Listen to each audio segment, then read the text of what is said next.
Olá, galera que curte o nosso canal, olha nós aí outra vez, beleza? Nós estamos às 6h30 da manhã, iniciando a nossa vida como sempre fazemos. Antes da gente ir à lida, a gente coloca a nossa vida no altar de Deus, é muito importante isso. Perguntaram aí no canal de qual instituição religiosa eu faço parte. Nós somos membros da Igreja Evangélica Assembleia de Deus, já há 29 anos servindo ao Senhor neste ministério. É importante fazer um compromisso com Deus e sua palavra. A instituição é um caso secundário, ok? Vamos lá, hoje, leitura do dia, nós vamos estar lendo o livro de Tiago. É um livro que nos convoca, nos convida à sabedoria, ok? Nunca comece o seu dia naquele afã de conquistas de coisas materiais. As coisas materiais não podem ser uma causa primária na vida do ser humano. Isso foi orientado por Jesus e muito bem orientado, quando disse aos seus discípulos: buscai o reino de Deus em primeiro lugar, e as demais coisas vos serão acrescentadas. Quando a gente faz o contrário, é como se a gente estivesse colocando Jesus em segundo plano, como se Jesus fosse uma opção a mais de vida ou na vida. No nosso caso, os cristãos, aqueles que professam a fé em Cristo, são convidados a fazerem diferente. A gente busca a Deus em tudo primeiro. A gente busca a Deus primeiro na oração, antes de ir à lida do dia. A gente chega, por exemplo, no templo. Primeiro a gente ora, para depois a gente se assentar e bater papo com o nosso vizinho. Até porque na igreja não é lugar de bater papo.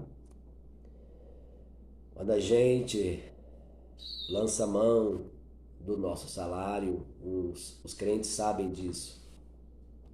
A gente tira as primícias para Deus da nossa renda.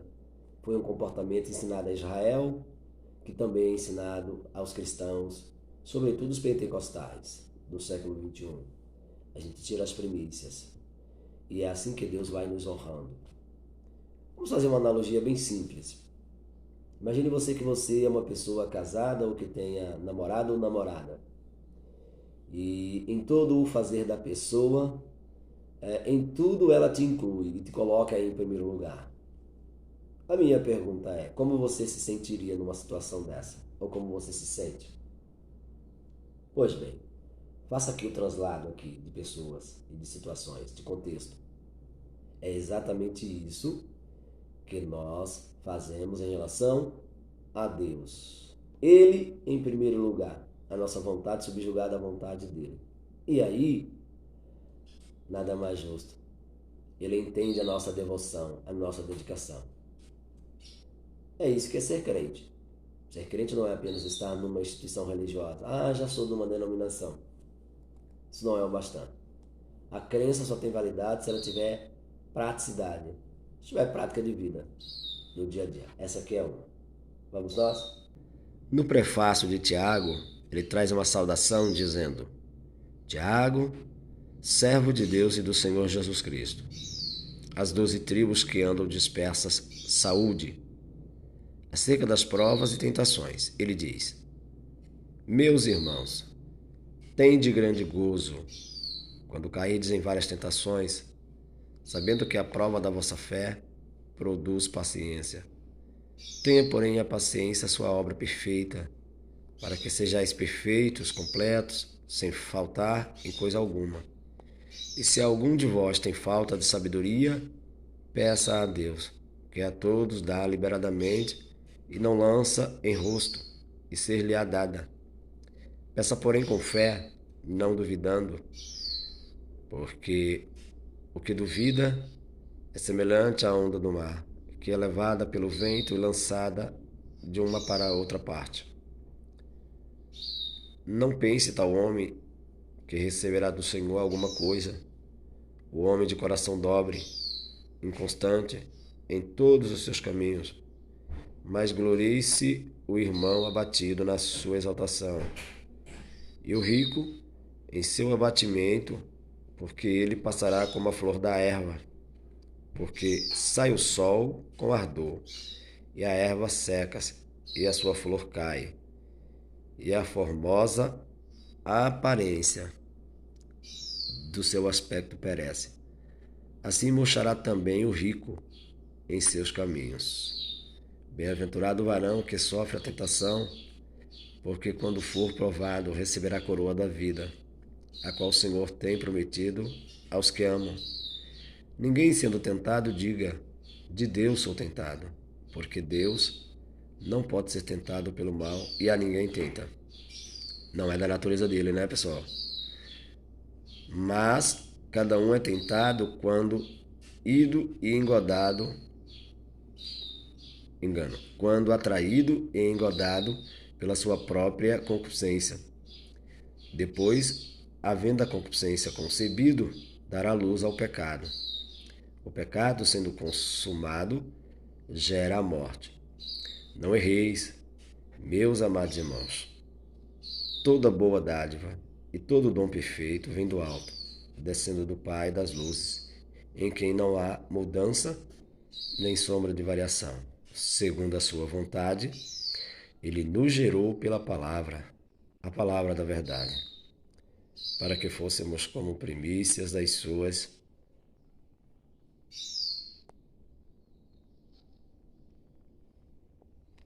Deixa eu puxar a página. Das suas criaturas. Pois bem, esta é a leitura do dia. Tiago começa falando acerca da sabedoria, versículo 5. Ele demonstra uma compaixão por aquelas pessoas que manifestam comportamento de autopiedade, por não saber, por não ter um domínio de sabedoria, só buscar na fonte, buscar em Deus, o Pai da sabedoria. E imagine que o escritor Salomão, quando fala deste tema, e fala com muita propriedade, porque dos homens ele foi um dos que se sobressaiu nesse aspecto. É a sabedoria que faz com que a gente acerte na vida, tome as melhores decisões, pense antes de fazer, lance boas sementes e tenha bons frutos. Por isso, Tiago está fazendo a mesma proposta, convidando os leitores da sua carta a buscarem em Deus a sabedoria. Mas no decorrer, no transcurso do texto, ele traz outras informações interessantes quando ele fala do pecado e da tentação. Às vezes há uma confusão muito grande do ponto de vista teológico em relação à exegese do texto. Às vezes tem gente que diz, não sabe separar o que é prova, o que é tentação e o que é ação de Deus com propósito. O que é prova? Prova nada mais é do que aquilo que vem na nossa vida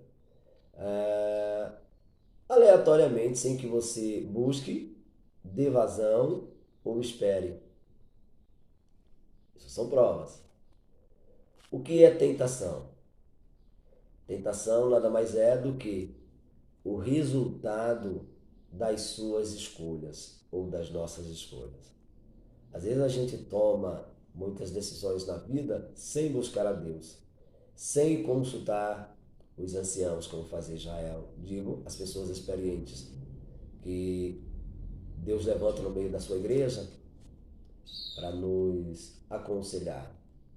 Então a gente toma as nossas decisões aleatórias, sem oração. A gente sabe que a vida cristã é uma vida de parceria entre Deus e os homens.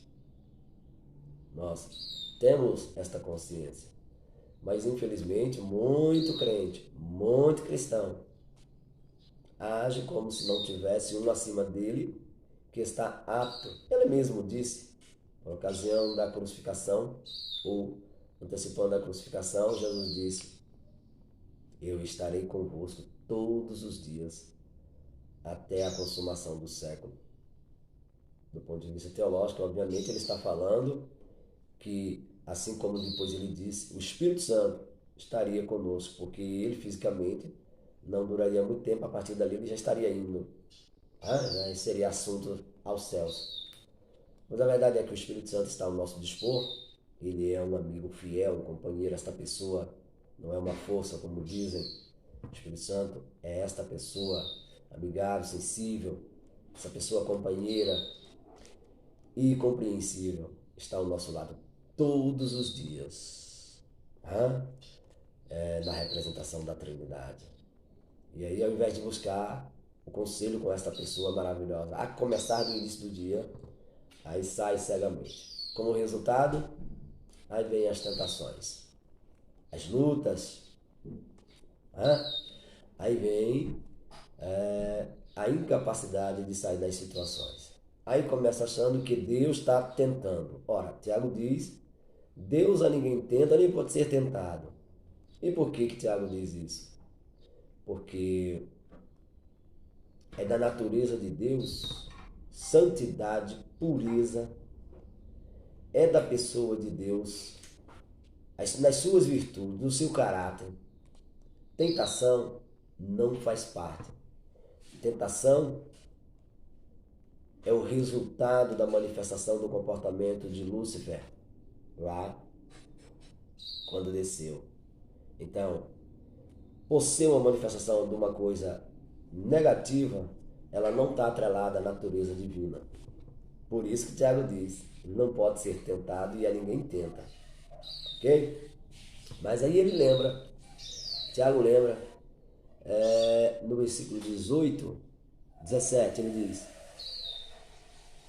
versículo 14, mas cada um é tentado quando atraído e engodado pela sua própria concupiscência, que nada mais é do que aquele desejo desenfreado da carne. Essa coisa negativa que nós recebemos como herança da natureza, também dos nossos pais, Adão e Eva. Daí vem. O Salmo 51, versículo 5, o escritor diz, eis que em pecado eu fui formado, o embrião. Eis que em iniquidade fui formado, e em pecado me concebeu a minha mãe. O que Davi está dizendo? No processo de formação, na união do esperma com o óvulo, esse pequeno ser que vai entrar em processo de formação e entrar no mundo humano, desde lá, ele já vem trazendo consigo este ranço, o ranço da natureza pecaminosa. E à medida que cresce, ele vai manifestando nas mais singelas atitudes. E aí é o que Tiago diz no versículo 14. Nós somos engodados, nós somos levados, nós somos enganados pela nossa própria concupiscência. E daí vem as tentações, né? Porque a natureza do pecado em nós, a natureza da carne nos leva a isso. Mas aí ele chamou uma reflexão. Ele diz assim, depois, havendo a concupiscência concebido, dar à luz o pecado. Ele usa uma metáfora, né? A metáfora da concepção, do nascimento. E o pecado sendo consumado gera a morte. Pensa aqui comigo duas coisas. Eu sei que na minha carne tem a concupiscência, tem a natureza do pecado. O pecado no original grego tem o sentido na língua portuguesa de o erro do alvo. Ou seja, a palavra de Deus me manda ir numa direção que Deus orienta, mas eu por conta própria, porque a minha natureza carnal está aflorada em mim, eu vou nessa direção. Deus manda amar o próximo, eu desenvolvo ódio pelo próximo. Deus manda não cobiçar aquilo que é do próximo, aí eu vou não apenas cobiço, quero para mim. Então observe que nesses pequenos dois exemplos, o que é o erro do alvo? Entendeu? E aí o que acontece?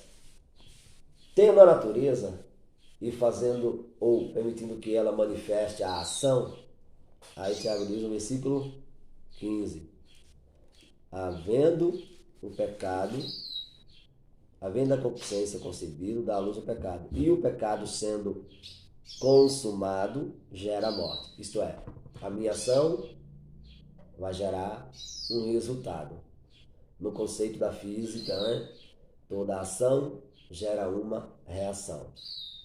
Exemplo prático, vamos lá para as escrituras. Davi, o rei, o pai de Salomão. Ele é um homem casado, ele é um homem bem-sucedido, ele é um pai de família, em alguns momentos exemplar, mas aí é o que Davi faz. Davi, Israel está em guerra, ele como rei, ao invés de alguma maneira, se vestir das roupas bélicas, dos armamentos bélicos, para ir com seus soldados, que os reis tinham, em alguns momentos, esta prática. E ir à guerra, muito pelo contrário, ele chama os seus soldados, um deles, Urias, e os manda à guerra. Enquanto isso, ele sobe para o pátio de seu palácio. Fazer o que eu não sei, mas estava lá. Estando ali, ele olha para o lado vizinho e vê uma mulher, que por sinal,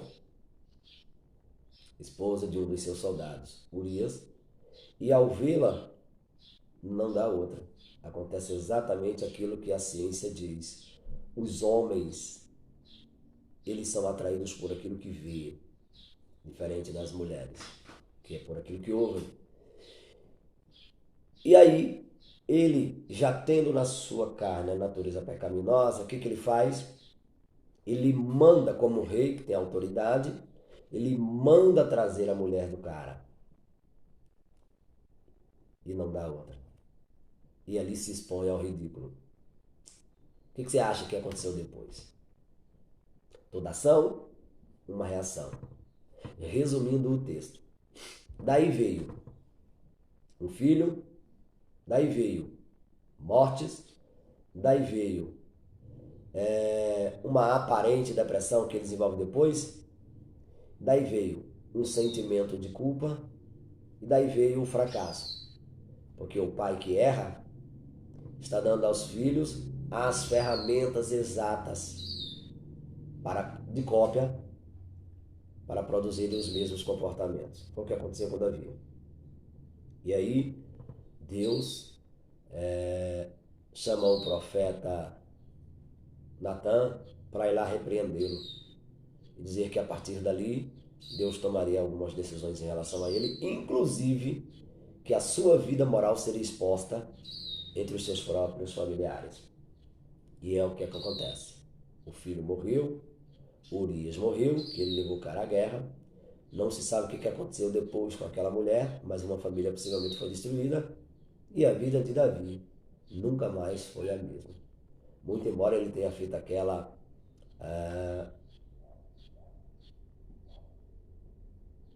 bela oração. Pai, contra ti somente pequei, e não retire de mim o teu espírito. Mas tem um segredo. Deus o perdoou? Não tenha dúvidas. Davi recebeu o perdão, mas não obteve livramento das consequências. Então tá aí, palavra do dia, pense antes de fazer, porque toda ação gera uma reação. É o que o texto diz no versículo 16, versículo 14. O pecado sendo consumado gera a morte. Em alguns aspectos, a morte física. É o caso de Davi, que houve morte física. Mas antes de haver morte física, é a morte espiritual. Aquela comunhão que se tinha, aquela crença que se tinha, aquela força espiritual que se tinha para servir a Deus. Aqueles frutos do Espírito que se tinha para com o próximo. Cessa tudo. Que a presença de Deus, às vezes, ela está condicionada à nossa obediência. Se lançando ao pecado, a natureza divina não se mistura com a natureza do pecado. E aí, meu irmão, é fim de carreira. Deus nos guarde, Deus nos abençoe, tenhamos um bom dia. Vá lá, se inscreva no nosso canal, dê aquele like,